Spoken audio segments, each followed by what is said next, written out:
Досегашниот државен секретар во Министерството за надворешни работи Зоран Попов го помина филтерот на собранието. Пред членовите на Комисијата за надворешна политика на затворена седница ги презентираше своите тези за дипломатската мисија во САД.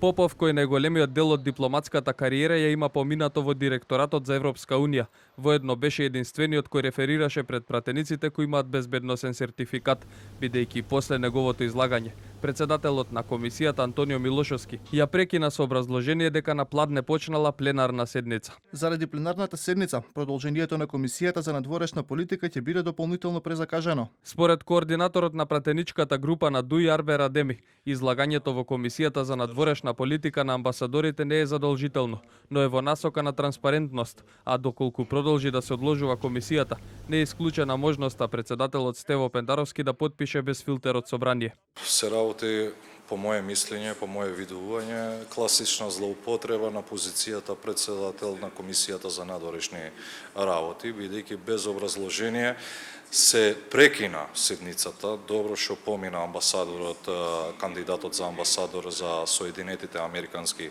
држави. Представувањето на платформите нема законски основ, не е задолжително и директно преку председателот на државата може да поминуваат. И додека комисијата се одложи поради пленарната седница, во салата недостасуваа повеќе од половина од пратениците, иако нивните картички ги бележеа како присутни на седницата. Дел од оние кои беа присутни пак си гледаа во телефоните, а дел разговараа со колегите додека течеше седницата.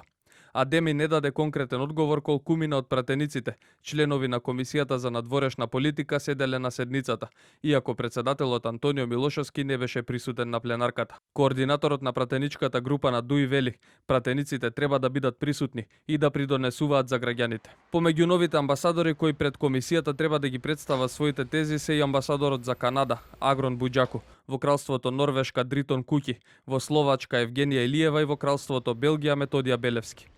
И додека овие амбасадори не можат да дојдат на ред, на комисијата ќе пристигнат уште тројца нови амбасадори: Виктор Димовски во Франција, Агнеза Руси во Бугарија и Јован Манасиевски во Турција.